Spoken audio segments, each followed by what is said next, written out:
साथियों, स्वागत है साहित्य सहचर के इस नया यूट्यूब प्लेटफॉर्म पर। आज हम देखने जा रहे हैं यूजीसी नेट जेआरएफ के पेपर 2। और वह पेपर 2 है हमारा हिंदी का पीवाईक्यू। जून 2024 का फर्स्ट शिफ्ट का ये पेपर है, क्योंकि जून 2024 में 2 शिफ्ट में हुआ था, इस वजह से यह फर्स्ट शिफ्ट का है। अब पेपर कैसा है, यदि नहीं देखे हैं तो अच्छे से देख लीजिए, और यदि देख लिए हैं, पहले से दे रखे हैं, तो उसका एक्सप्लेनेशन देख लीजिए।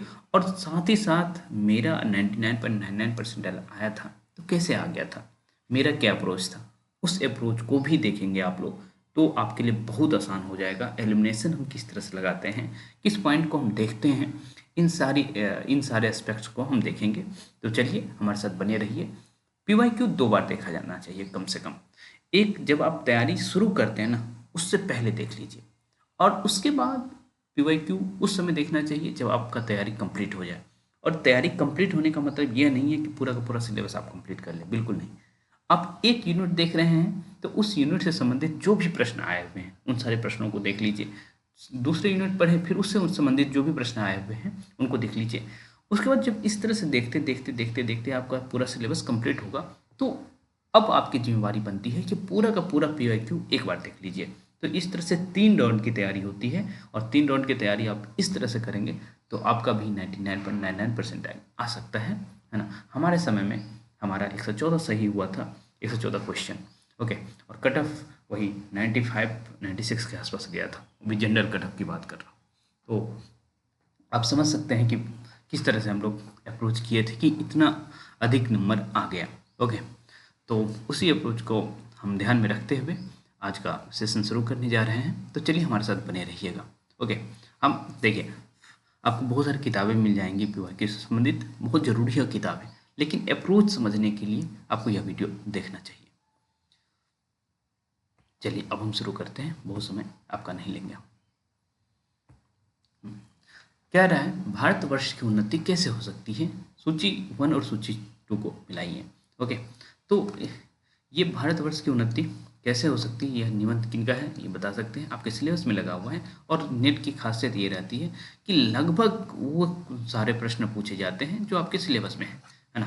तो उन सारे प्रश्नों को ध्यान में रखते हुए आप इस प्रश्न को सॉल्व करेंगे। ओके, तो चलिए, भारतवर्ष की उन्नति कैसे हो सकती है, निबंध के आधार पर सूची 1 और सूची 2 को मिलाना है। ओके, तो सूची 1 में देख रहे हैं प्रयोग की गई वस्तु और निर्यातक देश। ओके, तो मार्किन की धोती है, लाल कार्ड का अंगा है, कंघी है, चरबी की बत्ती है ना। फ्रांस, ये फ्रांस है, अमेरिका है, इंग्लैंड है, जर्मनी है, इस तरह की चीज़ें। तो आप देखिए, ऐसा करने पूरा का पूरा याद रखने की जरूरत नहीं है। आप जो है यह निबंध पढ़े होंगे तो एक तो आपको याद होगा, कम से कम एक, कम से कम एक। और देखिए, ऑप्शन बहुत जल्दी रिपीट नहीं करता है। देखिए, ए का 2 आपको रिपीट कर रहा है, तो इसका मतलब ए से आपका काम चलने वाला नहीं है, क्योंकि ए का मल्टीपल जगह रिपीटेशन है। ओके, बी से काम चला सकते हैं, सी से काम चला सकते हैं। ओके, तो देखते हैं हमारे माइंड को क्या पता था। हमारे माइंड को ये पता था कि जो कंघी है आपका वो फ्रांसीसी है ना।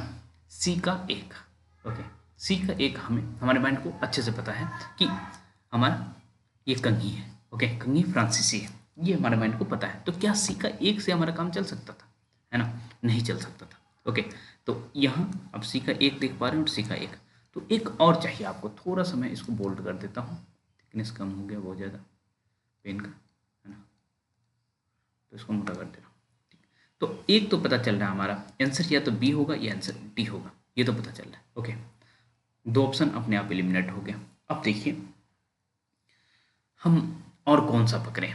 जब पैराग्राफ ये शुरू होता है ना, तो वैसे ही कहा जाता है कि मार्किन की जो धोती है वो अमेरिका की बनी है। ओके, यदि पैराग्राफ का शुरुआती लाइन भी आपको दिमाग में रहे तो ए का 3 लगाएंगे। तो ए का 3 लगाने से काम चल रहा है क्या हमारा, तो 1 मिनट, ये ए का 3 नहीं 2। ओके, ए का 2 हो जाएगा ना, मार्किन अमेरिका यहाँ है ना। ओके, तो ए का 2 हो जाएगा। तो ए का 2 लगाने से हमारा काम चल रहा है क्या, नहीं चल रहा है। ओके, तो थोड़ा सा इसको कॉम्प्लेक्स किया गया है, कोई बात नहीं। पर यह है कि आपका काम इसे मैच करने वाले में तो कई बार एक आपको पता रहता है तो आपका काम चल जाता है, लेकिन इसमें नहीं चल रहा है तो इसको थोड़ा सा और थोड़े से हाई लेवल पे देखने की कोशिश की जाएगी।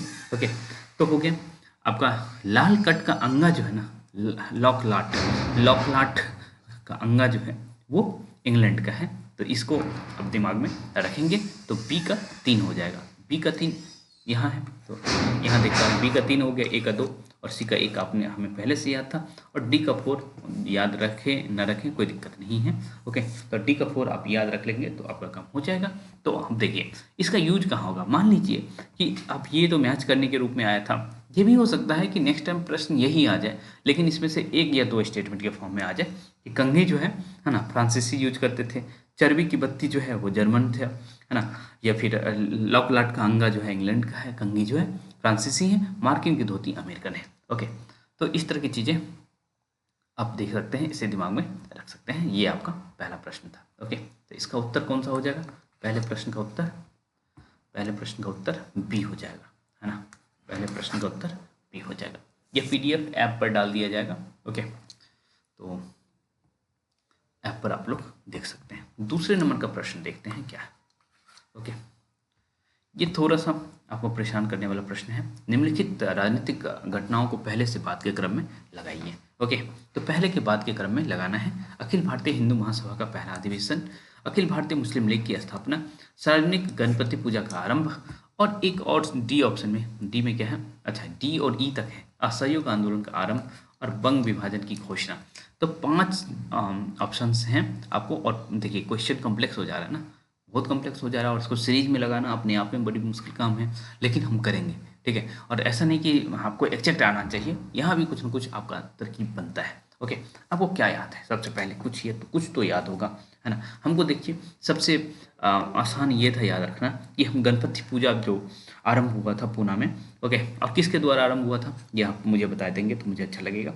ओके, तो ये 1893 की बात है, 1893 की बात है गणपति पूजा। उसके बाद एक और आप देखेंगे जो बंग विभाजन है वो सबको पता है ना, बंग विभाजन की घटना वो सबको पता है 1905।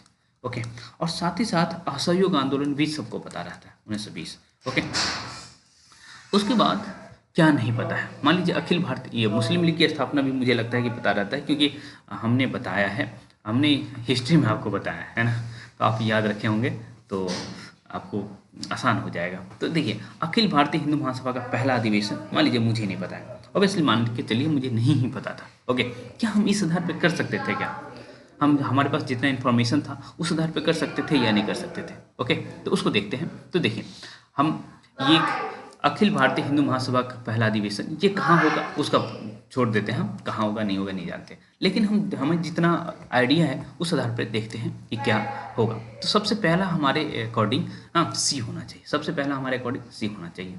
ओके, सबसे पहला हमारे अकॉर्डिंग सी हो गया। उसके बाद 1893 के जस्ट बाद कौन सा है? 1893, एक तो 1905 दिख रहा है और एक 1906 दिख रहा है, तो ई हो जाएगा, सी के बाद ई हो जाएगा, सी ई। ओके, उसके बाद जस्ट बाद बी होगा, है ना, सी ई बी। उसके बाद हम देख पा रहे हैं कि असहयोग आंदोलन डी है। ओके, डी है। ओके, अब देखिए ये सीरीज कहाँ है? ए हम इग्नोर कर दी, ए को इग्नोर मार दीजिए, सी ई बी डी कहीं है? सी ई बी डी, सी ई नहीं है, सी ई बी डी यहाँ है, सी ई बी डी यहाँ है। ओके, और कहीं है क्या? सी ई नहीं, ये भी नहीं है, सी ई बी डी यहाँ भी नहीं है। ओके, तो सी ई बी डी वही जो हमको इन्फॉर्मेशन पता था उस अनुसार से हम कर पा रहे हैं। ओके, यही मैं कह रहा हूँ कि आपको कुछ इन्फॉर्मेशन ना भी पता रहे तो आप कर पाएंगे, और ये ईमानदारी से मैंने कहा था कि ऐसा पॉसिबल है। ओके, बिल्कुल पॉसिबल है, क्योंकि इतना और ऐसा नहीं कि बहुत ये क्या कहते हैं आउटडेटेड चीज़ पूछ लिया गया है, ये सारी चीज़ें बहुत फेमस है और वही आपसे पूछा गया है, बस उसको सीरीज में लगाना था। कुछ चीज़ नहीं भी पता रहे तो आपका काम चल जाएगा। ओके, चलिए, हाँ एक चीज़ फिर ए का क्या डेट हो जाएगा? ए का डेट क्या हो जाएगा? हिंदू महासभा का पहला अधिवेशन, इसको याद रखेंगे 1915। ओके, 1915 इसे आप याद रख लेंगे। चलिए आगे बढ़ते हैं। तो इसका आंसर कितना हुआ? आंसर हो गया सी। ओके, दूसरा का सी आंसर हो गया। ठीक, समय लगेगा लेकिन आपके लिए बहुत ज़रूरी चीज़ है, इसीलिए आराम से देखिए। ओके, शेखर द्वारा 1 महीने के परिश्रम के बाद पहली पुस्तक तैयार करने का प्रश्न किस खंड में है? ओके, तो ये तो भाई आपका फैक्चुअल क्वेश्चन हो गया, तो ये किताब यदि आप पढ़े रहेंगे तो आपका काम हो जाएगा, और ये उषा और ईश्वर सेक्शन में है। ओके, तो ये इसका तीसरा का आंसर हो जाएगा, तीसरा का आंसर ए हो जाएगा, इसे आप दिमाग में रखेंगे, तो इसको एक्सप्लेन करने की जरूरत नहीं है। हम्म, कोई भी कोई भी हो, वह क्या बोले, पागल बन नर निर्भर न करे, अपनी दुर्बलता बल संभाल, गंतव्य मार्ग पर पैर धरे, है ना। कमायनी के किस सर्ग में है? ओके, तो कमायनी के किस सर्ग में है, पहले तो ये बताइए कमायनी में कितने सर्ग है, कमायनी में कितने सर्ग हैं बता दीजिए तो हमें। ओके, तो आपको पहले से पता होना चाहिए कि 15 सर्ग है। 15 सर्ग सीरीज से याद रहना चाहिए, है ना। 15 सर्ग बिल्कुल आपको सीरीज से याद रहना चाहिए। कहाँ से शुरू होता है? चिंता से शुरू होता है और आनंद पर खत्म होता है ना। चिंता से शुरू, आनंद पर खत्म, उसके बीच में क्या क्या आता है ना। उसके बीच में जो 13 है वो आपको याद रहना चाहिए। ओके, चिंता के बाद आशा, श्रद्धा, काम, वासना, लज्जा, कर्म, ईर्ष्या, ईरा, स्वप्न, संघर्ष, निर्वेद, दर्शन, रहस्य, आनंद। ओके, निर्वेद, दर्शन, रहस्य, आनंद, इस तरह से 15 सर्ग है और 15 सर्ग आपके माइंड में रहना चाहिए। कई बार पूछ लेता है सीरीज में लगाने के लिए। ओके, तो ये आपके माइंड में रहेगा तो अच्छा रहेगा। कोई भी हुआ तो ये पंक्ति कहाँ मिलेगा आपको, तो ईरा सर्ग पढ़ेंगे तो आपको ये पंक्ति मिल जाएगा। और ये कमैनी के लोग को नहीं पता हो तो महाकाव्य है ना। 1 मिनट के लिए मैं लैपटॉप चार्जिंग ऑन नहीं किया हूँ, जिसको एक बार 1 सेकंड के लिए रिकॉर्ड ऑफ कर रहा हूँ। चलिए नेक्स्ट प्रश्न की तरफ चलते हैं। ओके, और जैसे जैसे मैं आपका सिलेबस कंप्लीट करते जा रहा हूँ वैसे वैसे प्रश्न दिखने आपको शुरू हो जाएंगे। ओके, तो ये कितने नंबर का प्रश्न था? आई थिंक चौथा प्रश्न है। ओके, तो आप इसे दिमाग में रखेंगे, चौथा है, ठीक है। तो चौथा का आंसर बी हो जाएगा। ओके, उसके बाद हम चलते हैं, दयाराम नामक पात्र का वर्णन किस कहानी में हुआ है? ओके, दयाराम अपियर नहीं हुआ है, व्यक्ति के रूप में कभी अपियर नहीं हुआ है। ओके, लेकिन इनका जिक्र आया है। तो कहाँ आया है? मैंने अपने स्टूडेंट जो भी हमारे साथ जुड़े हुए हैं उनको पढ़ाया है। ओके, तो ये दयाराम राजा निर्वंशिया के यहाँ, राजा निर्वंशिया कहानी में मौजूद है। ओके, जहाँ गोली लगती है वही दयाराम का ही घर होता है ना। डाकू जहाँ डाका डालते हैं तो यही है। और आपको दिमाग में रखना चाहिए राजा निर्वंशिया के 3 महत्वपूर्ण पात्र। ओके, बच्चन सिंह, चंदा और एक जो जगपति है ना, जगपति, बच्चन सिंह और चंदा। ओके, तो ये इम्पोर्टेंट है। ओके, उसके बाद हमें आप मुझे बताइए कि राजा निर्वंशिया का प्रकाशन वर्ष क्या है, और साथ ही साथ राजा निर्वंशिया के लेखक भी बता दीजिए। ओके, इतना आसान है। तो ये जो आपका प्रश्न है 5वां का उत्तर हो गया बी। ठीक,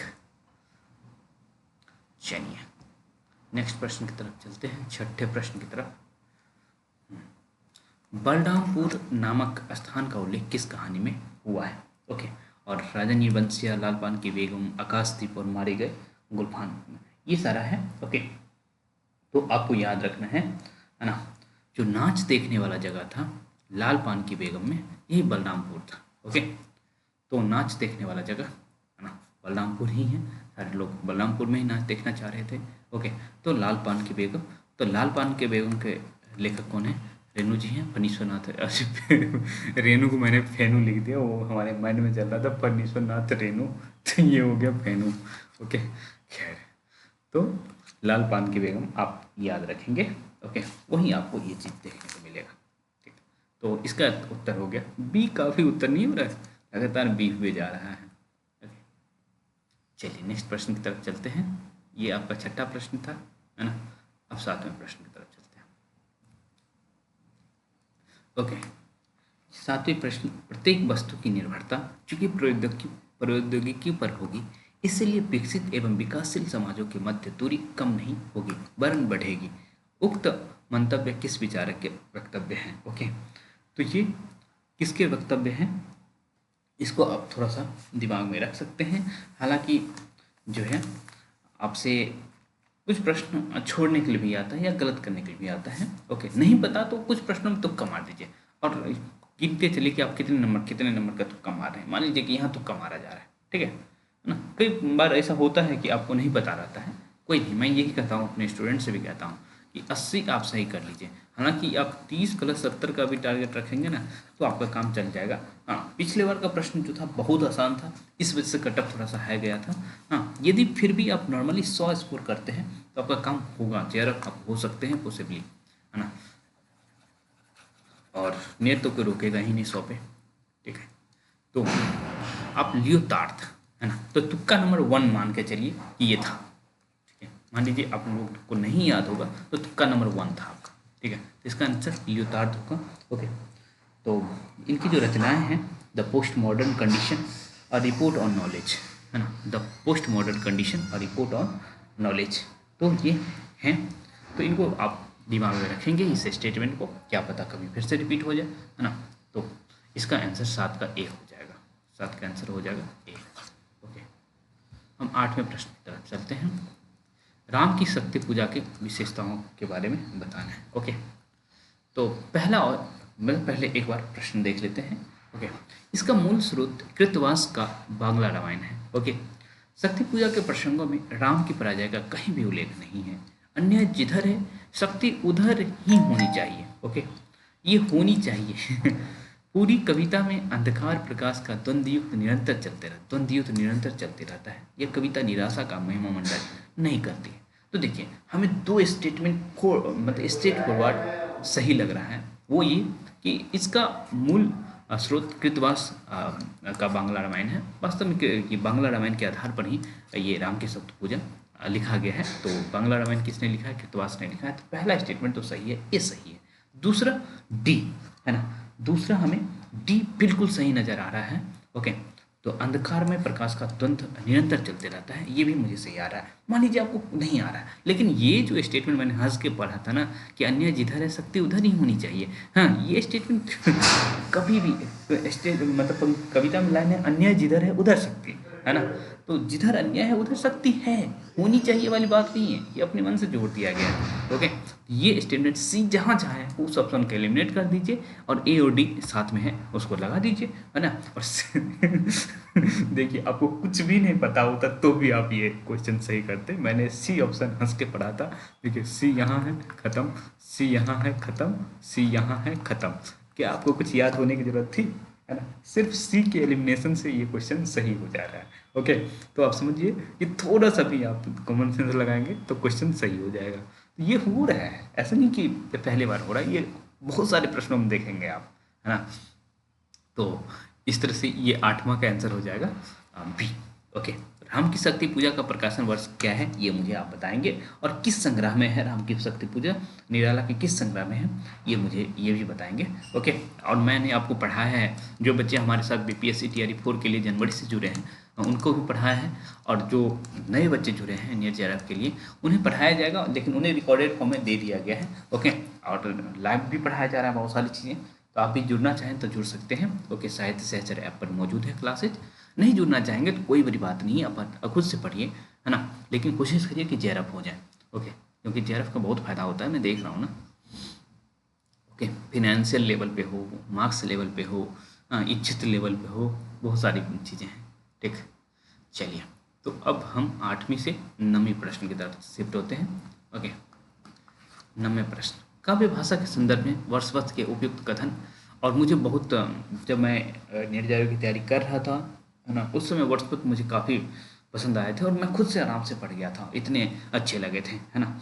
और मेरी तैयारी भाई आपको पता है कि मैं खुद से किया हूँ। हाँ, बीए के शिक्षकों का योगदान काफ़ी अधिक है, एमए के शिक्षकों का योगदान मैं बहुत अधिक नहीं मानता हूँ नीट जेआरएफ में, क्योंकि मेरा सेकेंड सेमेस्टर में ही निकल गया था, है ना। तो फर्स्ट सेमेस्टर देने के जस्ट बाद निकल गया था। तो आप समझ सकते हैं कि एमए के शिक्षकों को उतना योगदान नहीं मानूंगा मैं जितना बीए के शिक्षकों का मानूंगा। बीए में काफ़ी अच्छे से मोटिवेट करके पढ़ाया जाता था और हम लोग लगातार क्लास करते थे। तो और उसी समय 99.99% आ गया, है ना। तो चलिए, काव्य भाषा के संदर्भ में वर्षवत के उपयुक्त कथन हैं, मतलब वर्षवत किस तरह की बातें करते हैं वही चीज़ हम लोग देखने जा रहे हैं, ओके। तो काव्य यह पहला स्टेटमेंट है, प्रशांत मनोदशा में भावों का अनुस्मरण आवश्यक नहीं है ना, अनुस्मरण आवश्यक नहीं है, ओके। काव्य प्रबल भावों का सहज उच्छलन है, ओके। भावदीप्त मनोदशा में रचना का आरंभ होता है। भाव चाहे जिस कारण से उत्पन्न हो मन को आनंदित करते हैं। ग्रामीण भाषा काव्य के लिए उपयुक्त नहीं है, ओके। तो हम देखने जा रहे हैं कि क्या ये कौन सी बातें करते हैं, कौन सी बातें नहीं करते हैं, ओके। तो सबसे पहली बात आप वर्ड पर पढ़ेंगे तो स्पॉन्टेनियस ओवरफीलिंग आता है। ओके, तो काव्य प्रबल भावों का सहज उच्छलन है। ओके, तो बी जहाँ जहाँ आपको दिख रहा है उसको पहले छांट लीजिए कि वो होगा ही होगा, है ना। तो बी जहाँ जहाँ दिख रहा है, ए यहाँ भी दिख रहा है, यहाँ भी दिख रहा है और यहाँ भी दिख रहा है, इसका मतलब ये सेक्शन खत्म हो गया, है ना। ये सेक्शन ए डी ई खत्म हो चुका है आपका। ओके, अब देखते हैं कि और क्या पॉसिबल है। ठीक, यहाँ जो नहीं प्रयोग हुआ है ना, नहीं प्रयोग हुआ है ना, ये नहीं जो प्रयोग हुआ है वही गड़बड़ गड़बड़ हो गया है। और ई में भी अब जहाँ ई देख पा रहे हैं वहाँ भी, तो जहाँ ए और ई दिख रहा है साथ में उसको भी आप एलिमिनेट कर सकते हैं। ए और ई ये भी खत्म हो गया और ई भी खत्म हो गया। ओके, क्योंकि यहाँ नहीं की जगह मतलब हाँ होना चाहिए, है ना। तो ग्रामीण भाषा काव्य के लिए उपयुक्त है। ओके, ये बहुत अलग नहीं करते हैं। ओके, क्लासिकल और ग्रामीण भाषा में, है ना, लोक भाषा में बहुत अलग नहीं करते हैं। इस वजह से यहाँ नहीं वर्ड का प्रयोग नहीं होना चाहिए। मैं काव्य शास्त्र पढ़ाने वाला हूँ और खास करके वेस्टर्न काव्य शास्त्र, और उसमें वर्ड्सवर्थ को भी पढ़ाऊंगा, और तो जो भी आपके सिलेबस में है सभी पढ़ाऊंगा और सब कुछ दिखाते हुए पढ़ाऊंगा कि देखो ये चीज़ यहाँ लिखा हुआ है, ये चीज़ यहाँ लिखा हुआ है ना, कि आप जो पढ़ के जाएं वही आंसर करके आवें और इतने कॉन्फिडेंस से जाएं। उसके लिए मैं बहुत सारे तरकीब निकालूंगा कि आपको याद रहे। ओके, तो यहाँ ए और ई हम एक साथ गलत कर सकते हैं। तो और एक बार एक चीज़ और मैंने आपको बताया था, है ना, कि जहाँ बी है उसको सिलेक्ट कर लीजिए, है ना। तो ए और ई जहाँ जहाँ था तो उसको ख़त्म कर दीजिए आप। ओके, तो ये ख़त्म, ये ख़त्म, ये ख़त्म, तो आंसर हो जाएगा बी सी डी। ओके, तो बी सी डी इनका थ्योरी याद रख लीजिएगा। काव्य प्रबल भावों का सहज उच्चलन है ना। भावदीप्त मनोदशा में रचना का आरंभ होता है और भाव चाहे जिन कारणों से उत्पन्न हो मन को आनंदित करते हैं। ये तीनों बात कौन करते हैं? वर्ड्सवर्थ। ठीक है, तो इसका उत्तर हो जाएगा ए। ओके, इसका उत्तर हो जाएगा ए। और ये कितने नंबर का हमारा प्रश्न था? ये था 9th नंबर का प्रश्न।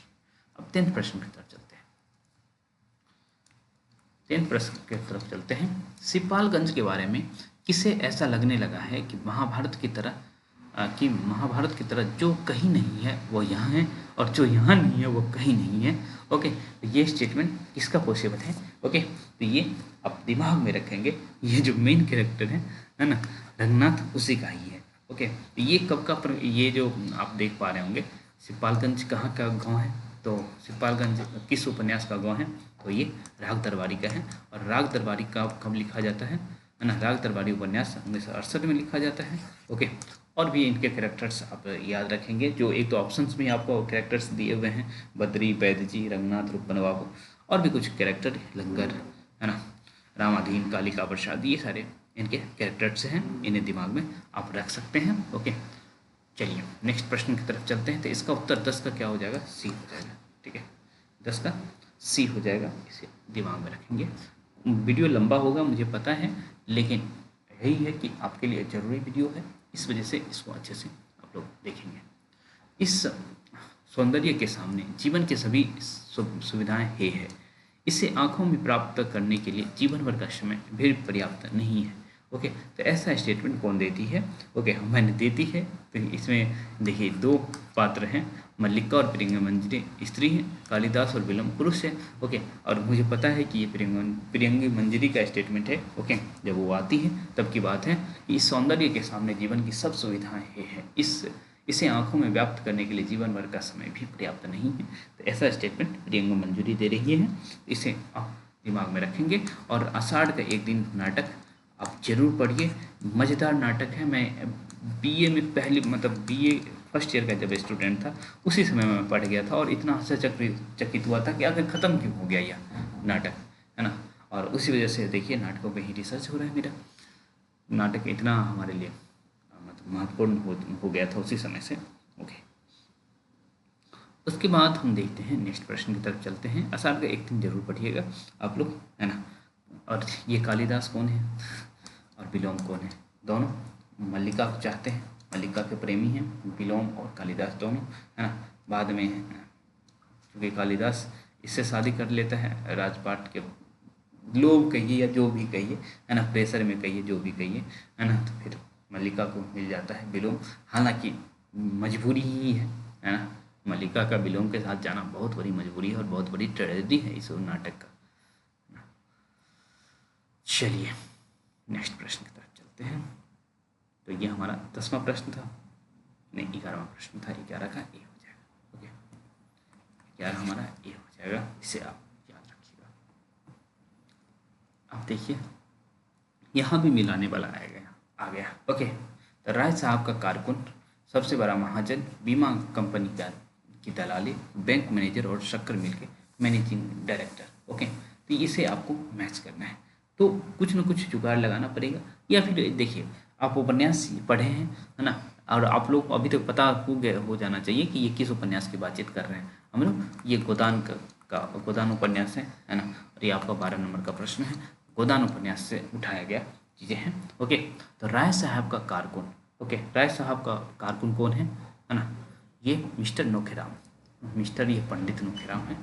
ओके राय साहब कारकुन। ओके तो ए का 3 हो जाएगा, ए का 3 हो जाएगा। सबसे बड़ा महाजन कौन है, झिंगुरी सिंह। ओके सबसे बड़ा महाजन कौन है, झिंगुरी सिंह, बी का 1 हो जाएगा। बीमा कंपनी की दलाली है ना, कौन कर रहा है बीमा कंपनी की दलाली, हाँ तनख्वाह साहब कहाँ गए, ये है तनख्वाह साहब है ना, तो सी का 2 हो जाएगा। और मैनेजिंग डायरेक्टर, बैंक मैनेजर और शक्कर मिल के मैनेजिंग डायरेक्टर कौन है, मिस्टर खन्ना, तो ये डी का 4 हो जाएगा। तो देखिए डी का 4 आपको यहाँ दिख रहा है। ओके तो 2 ऑप्शन खत्म, डी का 4 यहीं दिख रहा है। ओके और ए का 3 भी आप देख पा रहे हैं कि आपको काम नहीं करेगा, तो कुछ और निकालिए। बी का 1 कहाँ है, बी का 1 डी नंबर में है, तो आंसर हो जाएगा डी। ओके बी का 1 डी नंबर में है, तो आप इसे दिमाग में रखिएगा, मैंने यहाँ लिख दिया है। ओके और कुछ नहीं तो कम से कम 5 नहीं याद रख लीजिएगा है ना, कि झिंगुर सिंह तनख्वाह, श्याम बिहारी तनख्वाह, पंडित नोखेराम, मिस्टर खन्ना, ये सारे मौजूद हैं गोदान में। ओके नेक्स्ट प्रश्न की तरफ हम चलते हैं। ये प्रश्न मुझे नहीं लगता कि पूछना चाहिए, हालांकि आधे अधूरे का फ्लैप उल्टाएंगे तो सबसे पहले यही दिया हुआ है, लेकिन मेरी दृष्टि से ये प्रश्न नहीं पूछना चाहिए है ना, क्योंकि इसको हम इंटेक्स क्वेश्चन नहीं मानेंगे। ये मानते हैं कि प्रथम मंचन का आप पूछ रहे हैं, ठीक बात है, लेकिन मेरी दृष्टि से ये प्रश्न नहीं आना चाहिए, पर आया है तो देखेंगे, क्योंकि आपके पास इंटेक्स क्वेश्चन बहुत ज़्यादा है, उसको पूछना चाहिए ना, ये क्यों पूछना है ना। हालांकि मुझे चूँकि मैं नाटक से जुड़ा हुआ तो मुझे ये बहुत सारी चीज़ें पता है, याद भी है, लेकिन भाई बच्चे परेशान होंगे ना, और ये से परेशान क्यों करना जिसका कोई मतलब नहीं है ना। ये बड़ी लड़की की भूमिका रीजा व्यास ने निभाई है ना। पहला मंचन देशांतर दृश्य नाट्य संस्था द्वारा किया गया, इसका निर्देशन ओम सिपुरी ने किया। छोटी लड़की की भूमिका अनुराधा कपूर ने निभाई, इसका मंचन फरवरी 1969 में हुआ। ओके ये सारा चीज़ है, और इसी आधार पे आपको नीचे के जो दिए गए विकल्प हैं उसको देखने हैं। तो मैं ये मानता हूँ कि देशांतर द्वारा इसका पहला मंचन किया गया था, तो बी जहाँ दिख रहा है बी है ना, ये ठीक है। और निर्देशक भी याद है कि ओम सिपुरी है, और जनरली आपको याद रहता है। और इसका पहला मंचन भी मतलब 1969 में हुआ था। ये फरवरी भी नहीं दे, यदि आप 1969 देते हैं ठीक है, लेकिन फरवरी नहीं देना चाहिए था भाई। मार्च के मतलब फरवरी, मार्च, अप्रैल मई, इस तरह की चीज़ें बच्चों के दिमाग में नहीं रहता है ना। ओके आप ये पूछ ले रहे हैं, आप माह तक पूछ रहे हैं, तो ये ठीक बात नहीं है, फिर भी पूछा गया है। तो ये 3 स्टेटमेंट तो सही है, BCE, तो BCE ये सी ऑप्शन ही सही होगा है ना। तो इसका आंसर आप सी याद रखेंगे। बट ये इस मतलब इस क्वेश्चन से मैं सेटिस्फाइड नहीं हूँ कि इस तरह के प्रश्न नहीं पूछना चाहिए। ओके फिर ये क्या हो जाएगा, बड़ी लड़की की भूमिका कौन निभा रहे थे, अनुराधा कपूर है ना, उल्टा लिख दिया गया था। बड़ी लड़की की भूमिका अनुराधा कपूर, और दूसरी तरफ छोटी लड़की की भूमिका जो है रीचा व्यास। ओके और सुधा शिवपुरी जो थी वो एक स्त्री जो है ना। स्त्री का क्या नाम है, अधूरे स्त्री के स्त्री का क्या नाम है मुझे बताइए। तो आधे अधूरे के स्त्री का क्या नाम है, जल्दी से बता दीजिए। क्या नाम सावित्री है ना, तो मुझे बताइएगा। और भी लोग हैं, जैसे लड़का है उनका तो दिनेश ठाकुर ने निभाया था। पुरुष एक खुद ओम शिवपुरी, काले सूट वाला आदमी ओम शिवपुरी। तो ये सारा चीज़ वहाँ लिखा हुआ था है ना, कि एक ही पुरुष सब कुछ बन जाता है। ओके बस कपड़ा बदलता है। ओके तो उसकी भूमिका, पुरुष की भूमिका कौन निभा रहे थे, ओम शिवपुरी। ओके और माता जी की भूमिका कौन निभा रहे थे, सुधा शिवपुरी। ओके तो याद रखेंगे आप लोग, BCE आंसर हो जाएगा। ओके चलिए नेक्स्ट प्रश्न की तरफ चलते हैं। कविता क्या है? निबंध से संबंधित सत्य कथन है, ये चलेगा, है ना। ये क्वेश्चन कई बार पूछ दिया ना कि क्रम में लगाइए, स्टेटमेंट दे दिया है और कहा कि क्रम में लगाइए। स्टेटमेंट किसी किताब का स्टेटमेंट आप देंगे और उसको कहेंगे क्रम में लगाने की, बेवकूफ़ी ही तो है। क्या मतलब है इस तरह के प्रश्न को पूछने का, है ना। चलिए देखते हैं कविता क्या है, निबंध से संबंधित सत्य कथन जानना है। इस शीर्षक से शुक्ल जी ने 1909 में एक छोटा सा लेख लिखा, हालांकि इस क्वेश्चन पे विवाद भी हुआ था। ओके, ठीक है। तो दूसरा है आपको निरंतर संशोधन परिवर्तन के द्वारा 1929 में इसे अंतिम रूप दिया गया, ये भी ठीक है ना। कविता का अंतिम लक्ष्य मनुष्य हृदय के सामंजस्य स्थापित करके उनके साथ जगत के मार्मिक पक्षों का प्रत्यक्षीकरण है। सौंदर्य बाहर और मन के भीतर की वस्तु है। मनुष्य को क्रम में प्रवृत्त करने वाली मूल प्रवृत्ति भावात्मिका है। तो आप यह यदि कविता क्या है निबंध पढ़े हैं तो ही आप इसको कर सकते हैं, अन्यथा आप अपना कॉमन सेंस लगाएंगे, और चूंकि ईयर में कॉमन सेंस लगता है नहीं है ना, ईयर में कॉमन सेंस लगता नहीं है।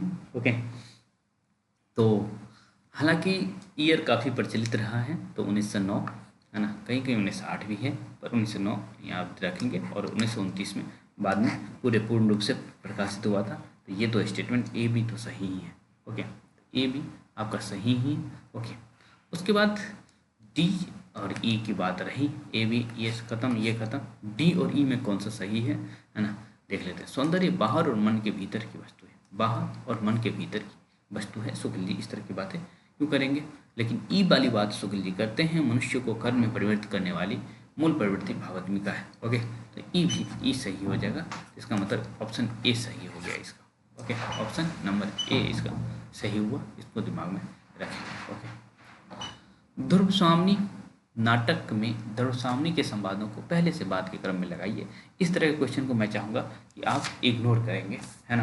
हालांकि ज़रूरी नहीं है कि मतलब किया नहीं जा सकता, किया जा सकता है, अपने को उतर जाएंगे तो ये भी प्रश्न किया जा सकता है, लेकिन आपका समय बहुत ज़्यादा खराब होगा, है ना। लौट जाओ, इस तुच्छ नारी के जीवन के लिए इतना महान उत्सर्ग की आवश्यकता नहीं है।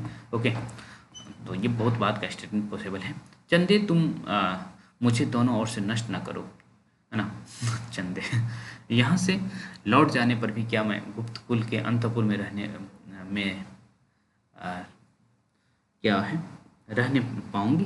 ओके, जब नाटक का स्टेटमेंट आता है तो कुछ इस तरह से बनता है, चंदे तुम मुझे दोनों ओर से नष्ट न करो, यहाँ से लौट जाने पर भी क्या मैं गुप्तकुल के अंतपुर में रहने पाऊंगी। ओके, तो फिर मेरा और तुम्हारा जीवन मरण साथ ही होगा। चंदे मेरे भाग्य के आकाश में धूमकेतु सी अपनी गति बंद करो। अपनी कामना की वस्तु न पाकर यह आत्महत्या जैसा प्रसंग तो नहीं है।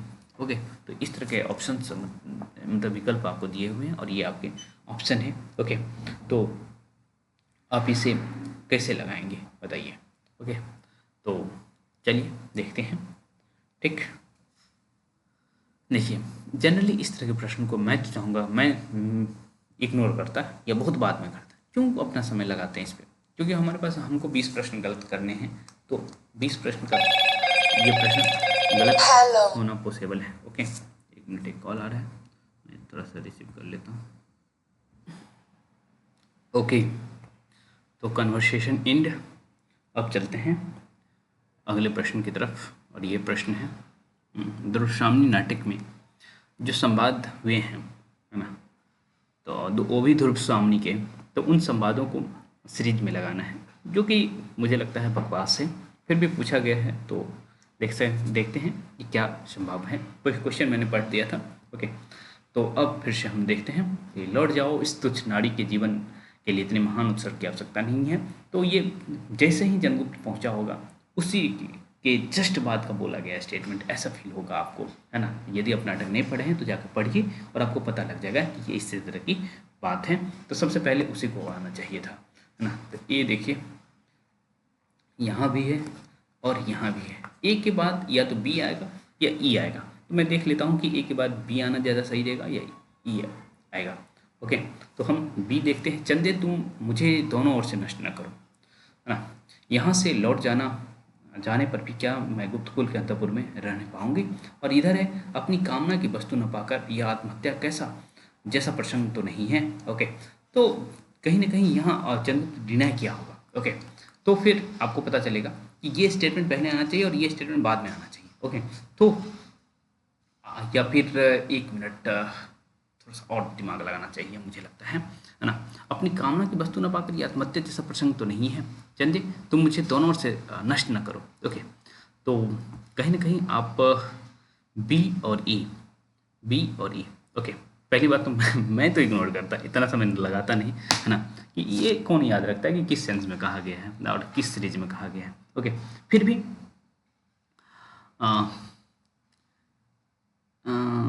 अपनी कामना की वस्तु न पाकर ये आत्महत्या जैसा प्रसंग तो नहीं है। ओके, ऐसा है कि बी, ई और बी दोनों को इग्नोर करते हैं। ओके, चलते हैं नेक्स्ट प्रश्न की तरफ।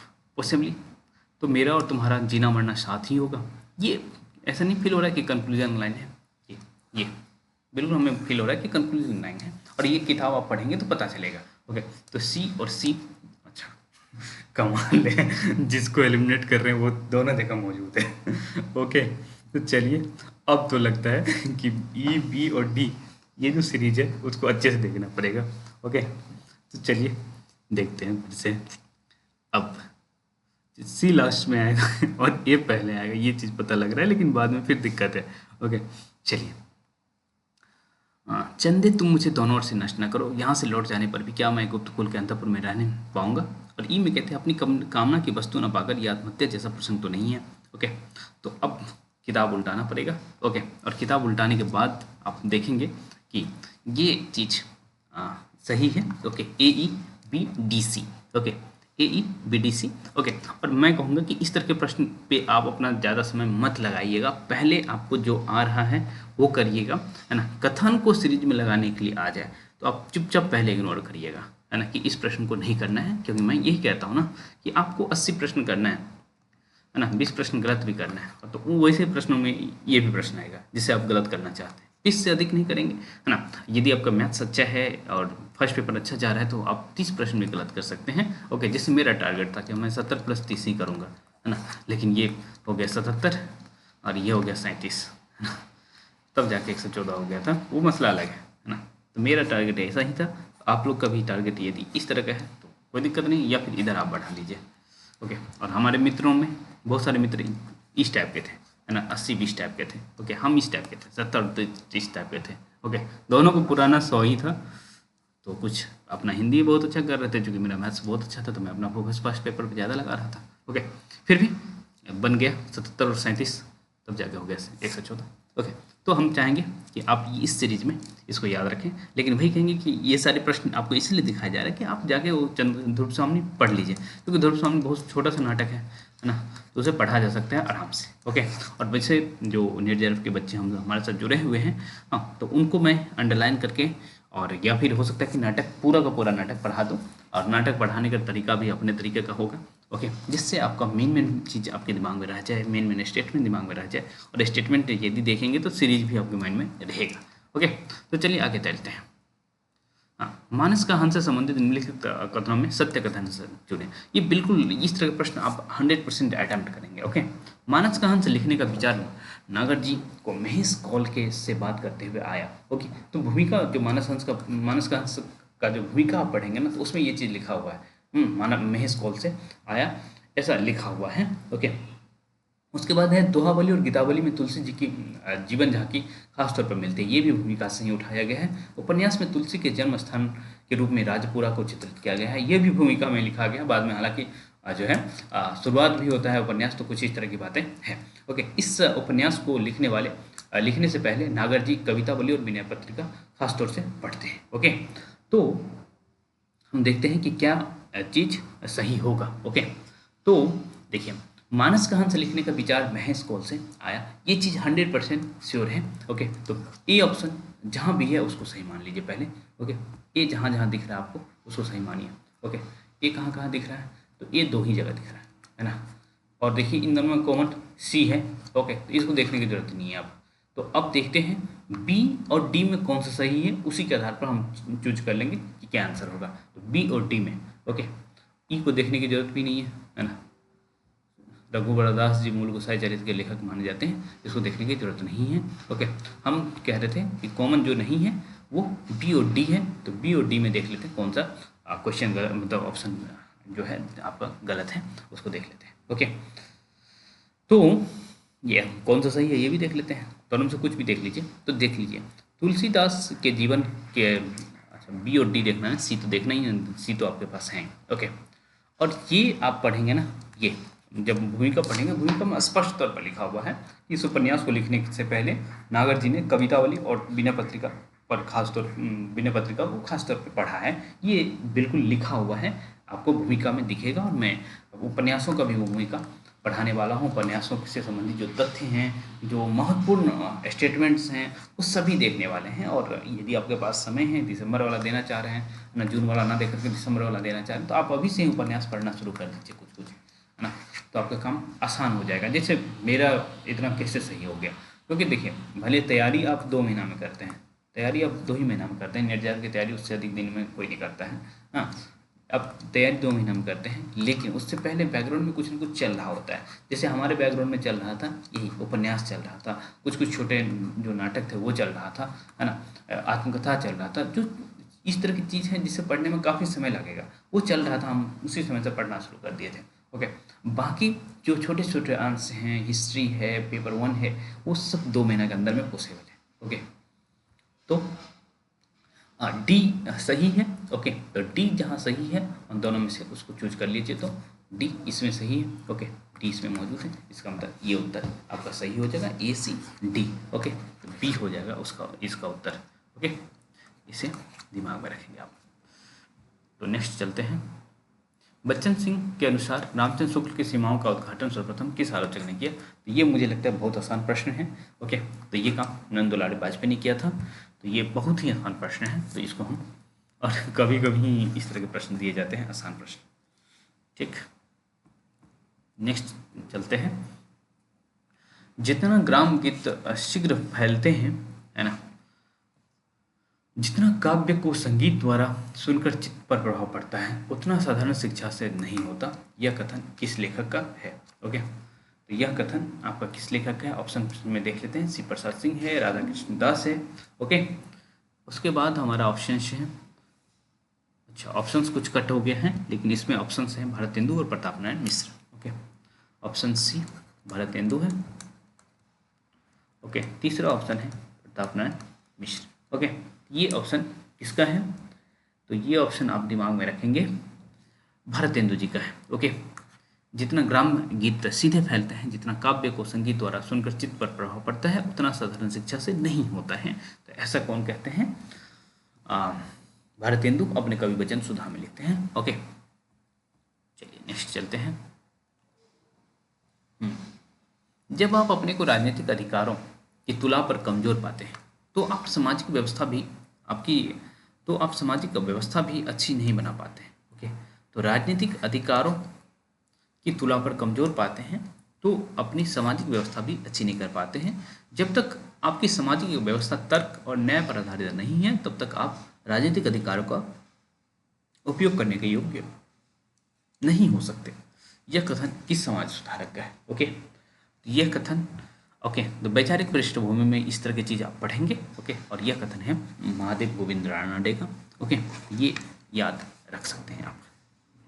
चलिए, विष्णु प्रभाकर के अनुसार गांधी जी के आदेश पर महादेव देसाई ने शरद चंद्र की किन रचनाओं को गुजराती में अनुवाद किया? ये भी आप भूमिका में देख सकते हैं, और किसके भूमिका में देखेंगे? ओके, विष्णु प्रभाकर का जिक्र है, तो कहाँ आपको मिलेगा? विष्णु प्रभाकर क्या लिखते हैं आपके सिलेबस का?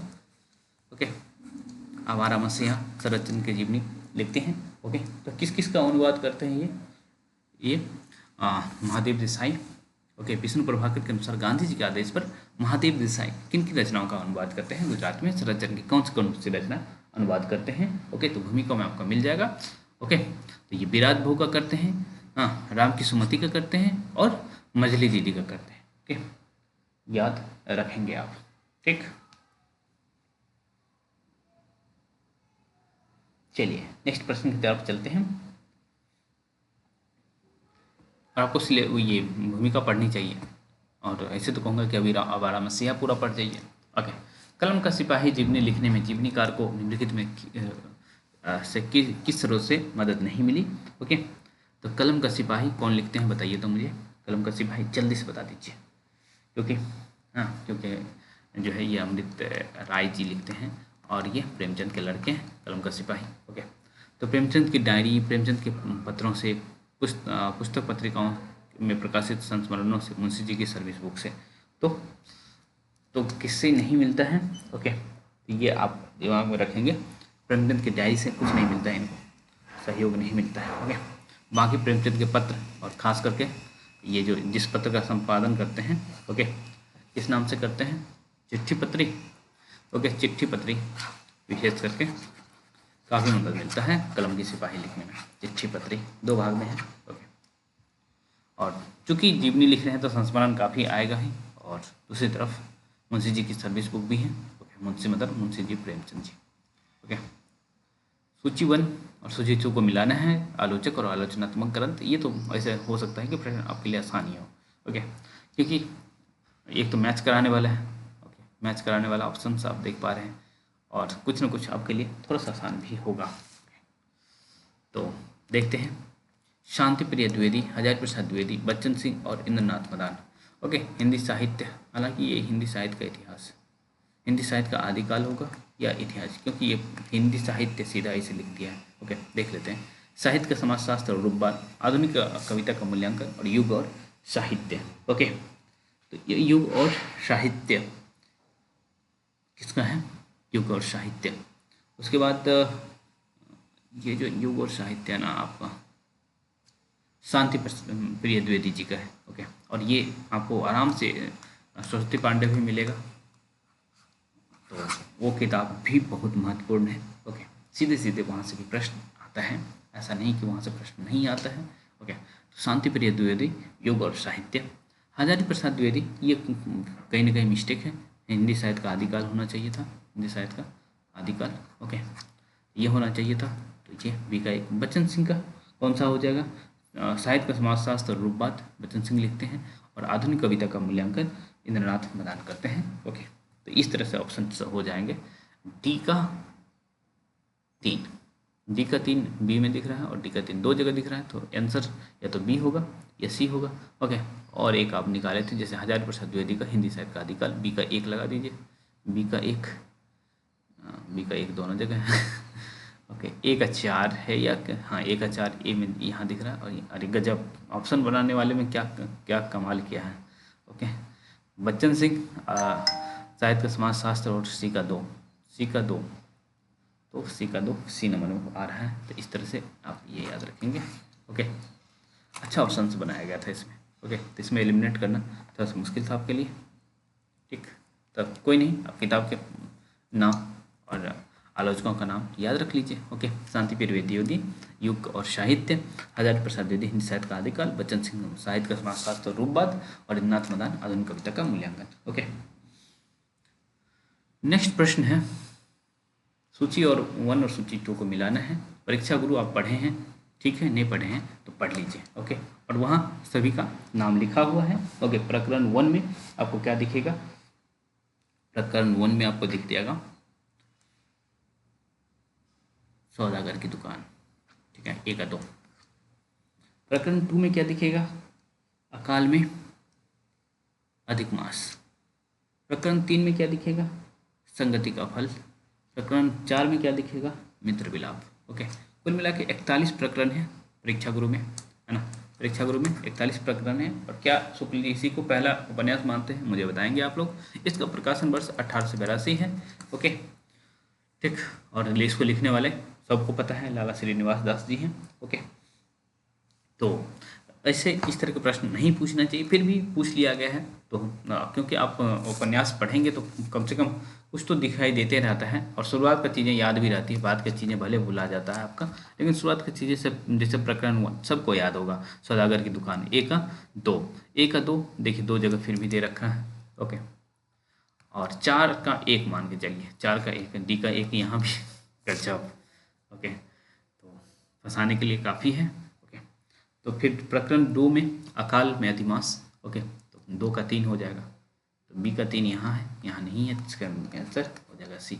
ओके, तो आप जाइए परीक्षा को उल्टाइए, कम से कम उसका प्रकरण से 1 से लेके 41 तक तो सूची देख लीजिए, और उसमें कम से कम 10 तक का आप याद रख लीजिए। 4 तक पूछ लिया गया है तो 10 तक पूछा जा सकता है ना। चलिए नेक्स्ट चलते हैं। ये प्रश्न बहुत ही आसान है ना, बहुत ही आसान प्रश्न कह सकते हैं इसको, क्योंकि और देखिए इस तरह के प्रश्न को आप कभी गलत नहीं करेंगे। जैसे ही आप इस प्रश्न को गलत कर दिए आप आउट ऑफ रेस होने लगेंगे। ओके, क्योंकि जो आसान प्रश्न होते हैं उन्हें गलत नहीं करना होता। तो सबसे पहले हमें प्रियंगु मंजरी देखने में अच्छी लग रही हैं। ओके, और ये आषाढ़ का एक दिन से उठाया गया है। ओके, डी का 2 लगाने से काम चल रहा है, एक ही चीज़ से हम हमारा काम चल जाएगा तो बिल्कुल नहीं चलेगा। ओके, चलिए हम देखते हैं। और अब अंजू दीदी है ना, आप नहीं पढ़े तो पढ़ लीजिए अंजू दीदी जाके। और मुझे लगता है कि सी का यदि आप लगा देते हैं 1, हनीमा है ना आई रहती है, सी का 1 लगाइए। सी का 1 एक ही जगह है। ओके, सी का 1 एक ही जगह है, तो इसका आंसर ए का 4 आप लगाइए है ना। ये लीला चंद्रगुप्त में है, बी का 3 लगाइए, स्कंदगुप्त में मालिनी है। ओके, बाकी प्रियंगु मंजरी तो पता ही है कहाँ है ना, आषाढ़ के एक दिन में है, और जिससे कालिदास की शादी भी रहती है। मतलब प्रेमिका मल्लिका रहती है तो वो क्या है, लेकिन शादी तो कालिदास से प्रियंगु मंजरी की हुई रहती है। ओके, और आगे चलते हैं हम। ये भी हाँ देखते हैं निकलता है कि नहीं। तो सर जो यही है, पत्र पत्रिकाओं को संपादक से मिलाना है। ठीक, पत्र पत्रिकाओं को संपादक से मिलाना है, और सबसे पहले हमें लगता है कि बिहार बंधु आप लगाएंगे, केशव ब्राह्मण भट्ट। ओके, तो क्या डी के 2 लगाने से आपका आंसर आता? नहीं आता, कन्फ्यूजन रहता, लेकिन आप 2 ऑप्शन एलिमिनेट कर चुके होते हैं। ओके, 2 ऑप्शन आप एलिमिनेट कर चुके होते हैं। तो 2 में देखते हैं, ए का या तो 3 होगा या 4 होगा, दोनों में से देख लेते हैं। ए का सज्जन कृति सुधाकर, और ये बंशीधर का है। ओके, और प्रयाग समाचार है देवकीनंदन त्रिपाठी का, शुभचिंतक है सीताराम का। ओके, तो ए का हमारा हो जाएगा बंशीधर, और बंशीधर तीसरे नंबर में है सज्जन कृति सुधाकर। ए का 3, ए का 3 ऑप्शन सी हो जाएगा है ना। ए का 3, बी का 4। ओके, बी का आपका प्रयाग समाचार देवकीनंदन त्रिपाठी, शुभचिंतक सीताराम। ओके, तो जब पत्र पत्रिका पढ़ेंगे और उसके संपादक पढ़ेंगे, हालांकि ये थोड़ा सा हाई कर दिया है, तो कुछ कम फेमस पूछा है। ओके, फिर भी ठीक है, क्योंकि मैं पूछने के लिए मुझे भी कुछ नया चाहिए तो पूछा गया। मेरी तिब्बत यात्रा में सत्य कथन क्या है? ओके, यह सत्य कथन है, तो हालांकि ठीक क्वेश्चन है, ऐसा नहीं है कि ठीक क्वेश्चन नहीं है, फिर भी मैं अपने लेवल से इसको इग्नोर करता है ना। चलिए इसको देखते हैं। तो देखिए इस प्रश्न को कर सकते थे या नहीं कर सकते थे। ओके, भारत के नालंदा के नाम पर जहाँ लंका में एक नालंदा, वहाँ तिब्बत भी उससे वंचित नहीं है, ऐसा लिखा गया है। ओके, तिब्बत में गधे वाले 9-10 बजाकर चलते हैं, वहाँ खच्चर वाले 2-3 घंटा रात रहते ही चल देते हैं। ओके, तिब्बत में सुरक्षित भारतीय ग्रंथों की सूची Bihar Orissa research society general के 21वें भाग 21वें में छपी। इलाके के अफसरों को नेपाल में जोरूपानी कहते हैं, और उसके इलाकों को जोरू कहते हैं। भोटिया लोग छुपे चोगा के दामन से खाने पीने की चीज़ों को छू जाने से बहुत परहेज करते हैं। ओके, तो ये हम देख सकते हैं, इसका उत्तर पॉसिबल क्या है। ओके, तो पहला जो स्टेटमेंट है ना, भारत के नालंदा के नाम पर, यहाँ लंका में एक नालंदा, वहाँ तिब्बत भी उससे वंचित नहीं, तो ये स्टेटमेंट आपका सही है, ये स्टेटमेंट गलत है। ओके, तिब्बत में सुरक्षित भारतीय ग्रंथों की सूची बिहार उड़ीसा रिसर्च सोसाइटी के जनरल के 21वें भाग में छपी थी। ओके, ये आपको मिल जाएगा। ओके, और ये सही उत्तर है, मतलब ए सी तो सही है। ए सी कहाँ कहाँ दिख रहा है? अच्छा, एक ही जगह दिख रहा है ए सी, चलिए अच्छी बात है, ज़्यादा निकालना नहीं पड़ा है ना। और ई दिख रहा है साथ में, तो उसको ऐड कर लीजिए। भोटिया लोग छुपे योगा के दामन में खाने पीने की चीज़ों को छू जाने से बहुत परहेज करते हैं। तो ये किताब पढ़ना पड़ेगा आपको, तो मिल जाएगा। तो ये आसान प्रश्न था, ये कहेंगे तो मैं कहूँगा आसान प्रश्न था। ओके, तो सूची 1 और सूची 2 को मिलाना है। मुर्दैया में प्रयुक्त शब्द का क्या मतलब है? ओके, डांगर सब जानते हैं, ढोर डांगर इस तरह की चीज़ें हैं। तो डांगर है, अन्यास है, परवाना है, वेस्टेरिया है। ओके, विस्टोरिया। ओके, तो डांगर आपको पता है कि मरे हुए पशुओं का मांस, डांगर, हाँ, हालांकि मरे हुए पशुओं को ही कहिए डांगर। ओके, तो 1 और 3, 1 और 3 आप लगाएंगे। वाह क्या बात है, 2 जगह है। ओके, तो कम से कम 2 ऑप्शन तो एलिमिनेट हो गया, है ना। अब बी और सी में से आप लगाएंगे, कुछ ना कुछ आपको पता होगा तो, है ना। और विस्टोरिया हमें पता है कि क्या होता है, चांदी का सिक्का, डी का 4, विस्टोरिया। ओके, विस्टोरिया चांदी का सिक्का, डी का 4। ओके, तो क्या हमें दो चीज़ पता था, तो निकल आ रहा है। ओके, परवाना है ना, ये समा है परवाना वो वाला परवाना नहीं है। ओके, सब यात्रा के दौरान गाया जाने वाला, अच्छा मैंने गाने लगा और देखिए सब यात्रा के दौरान गाया जाने वाला विशेष भजन, हाँ, तो वो परवाना है। ओके, अन्यास क्या है, तो एक ही बच रहा है, लाल कपड़े में रखे भी हस्तलिखित पांडुलिपि को अन्यास कहा गया। ओके, तो ये सारा चीज़ है, बस फिर भी आप 2 चीज़ याद रखें तो भी आपका काम चल जाएगा। ओके, चलिए, मानुष प्रेम भय वैकुंठी नाही तो कहा छार भरी मुट्ठी, पद्मावत में यह कथन किसके द्वारा कहा जाता है? ओके, तो मानस प्रेम भय वैकुंठी वाली जो बात है, ये कहा जाता है किसके द्वारा?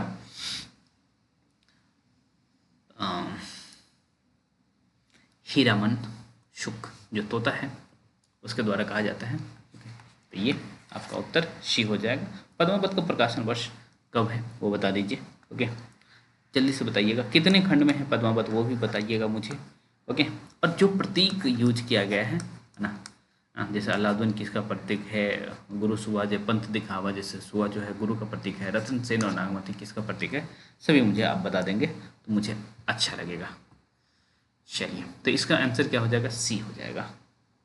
ठीक, मानस प्रेम भैया वैकुंठी, ये कौन कहता है? शुभा।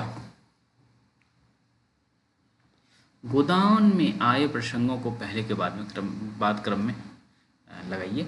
ठीक है, ये आसान प्रश्न मैं कह सकता हूँ, स्टेटमेंट कम से कम नहीं है ना, तो ये आसान प्रश्न मान सकते हैं आप। ओके, तो क्या क्या प्रसंग है? शिकार प्रसंग है, भोला का होरी को गाय देना है, सुंदरिया गाय की हत्या है, दमड़ी बसोट का प्रसंग है, राय साहब के यहाँ धनुष यज्ञ है। तो ये सारा ए से लेके आप देख पा रहे हैं। ओके, तो सबसे पहले आप देखेंगे इसमें ना, भोला का होरी को गाय देना सबसे पहले आएगा। ओके, तो देखिए बी कहाँ है हमारा सबसे पहले, अच्छा 2 जगह यहाँ भी है। ओके, तो कम से कम ये तो पता चला, 2 ऑप्शन एलिमिनेट हो जाएगा।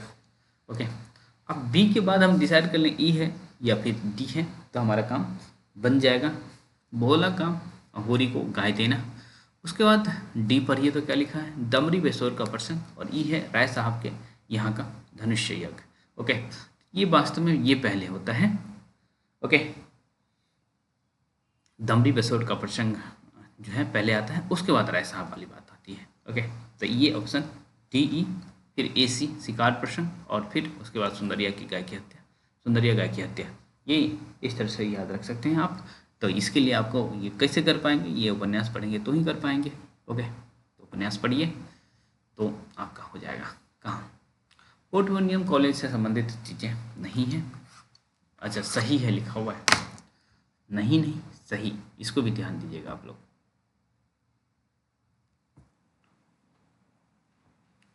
तो इसका क्या उत्तर होगा?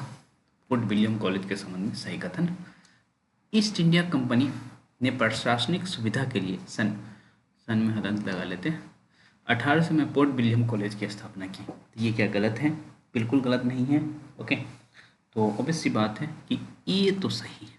ओके, फिर उसके बाद 1802 में भाषा मुंशी के पद पर सदा सुखलाल नियाज की नियुक्ति हुई। तो क्या ऐसा है? ओके, अच्छा हम देख लेते हैं अगले स्टेटमेंट्स को, उस आधार पर कुछ एलिमिनेशन भी करने की कोशिश करेंगे। आपको मान लीजिए एग्जैक्ट चीज़ें नहीं पता है तो एलिमिनेशन लगाना पड़ेगा, है ना। तो चलिए हम देखते हैं। फोर्ट विलियम कॉलेज की स्थापना अंग्रेज अफसरों को भारतीय रहन सहन, सभ्यता और संस्कृति और देसी भाषा का ज्ञान कराने के लिए हुई थी। वाकई उसका उद्देश्य यही था। ओके, तो ये भी सही होगा, ए के साथ सी सही हो जाएगा।